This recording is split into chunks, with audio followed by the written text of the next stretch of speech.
You've mentioned a couple of different type of retrieves that usually work for you. Describe them and let's see them in action. Okay, the two that I like the most is one is a speed retrieve. It's like a pop, pop, pop, pop, pop, pop, pause, pop, pop, pop, pop, pop, pop, pause. It's 4 or 5 hard pops in there pretty quick. And then the other one that I found, pop, let it set, pop, let it set. Okay. One of those two will do it. If not, if those two don't work, it's not a frog day. But the fast one pretty much looks like this coming out of the grass here. We're coming out, pop, pop, pop, pop, pop, pop, pop, kill it right on the edge. Pop, pop, pop, pop, pop, pop, pop, pop, kill it. If he hasn't got it by then we're looking for a different angle. Okay, maybe it's 3 foot over here. Same deal. Pop, pop, pop, pop, pop, pop, pop, pop, pop.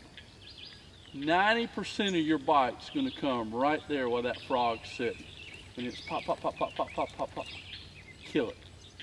Now tell me, when you get to the open water, how is that retrieve differ from what you would do when in the grass? Open water retrieve is faster, quicker, and my pause is less. I'm wanting to draw a fish now from a further distance, and I'll go back to my rule of thumb is the further I can draw that fish to commit the strike, the more apt he is when he finally gets there to get it. And in open water, I can cover the water more quickly because it's very target specific. You know, like on this open bank, there's only 8 or 9 targets that I can truly go after at a couple of different angles and then completely move on. It's open water with limited targets, so it makes it a lot faster, where with weed beds, you can throw down the same bed at different angles, so it takes you a few more casts to effectively be able to do that. Let's do the pop, pause, pop, pause. You got it to the edge of the cover, just let it set. Nice little hop, pause. What's the length of those hops? Will you vary that? I vary it. Sometimes all they want is just a touch, where it's just a little 2 to 3 inch deal. Sometimes it's a pretty big, like a little double hop deal like that. But the key is in the length of the pause. But you always do it outside the cover. So if I'm into the cover right there, coming out, pop, and just let it set. That frog, and what that's visualizing, the frog just come out and then he's sitting there, he's looking. And I'll do that 3 to 4 times on a particular cover. And then I'm bringing it in. I never, ever work my frog all the way to the boat.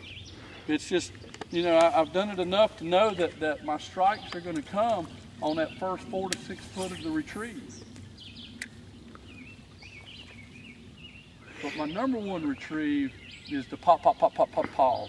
That's where I start with, and I'll tell you when I go with the other one. When I'm doing that, and for whatever reason, they're coming up, they're swirling at it, they're missing it, before I change colors, before I get away from my color, then I'll pop it, pause it, pop it, pause it. Okay. Track your hands, how you're actually maneuvering that rod to get these. Oh. But you know that's when you're going to get the hit when I'm got the camera away from him. But the textbook part of it was he got it on a stop. He got it right when the bait was paused, and that's when most of your bites are going to happen.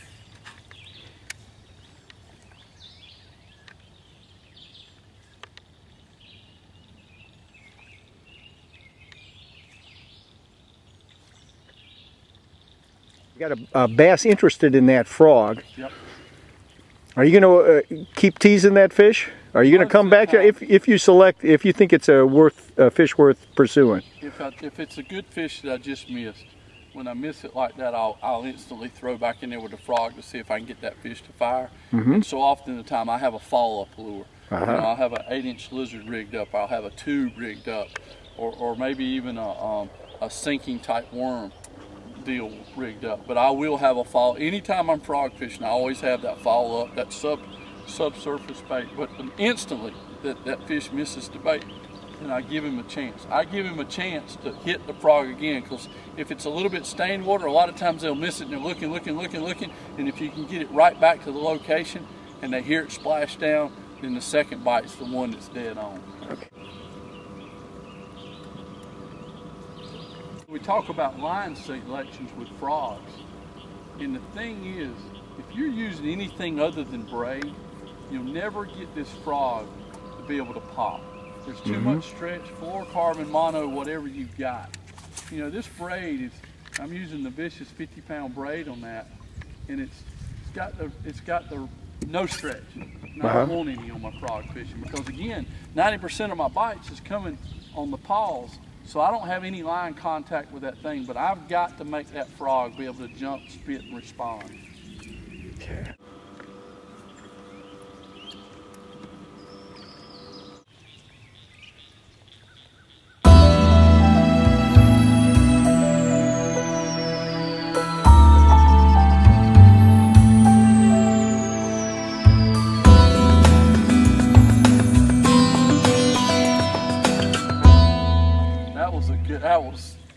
That was sweet.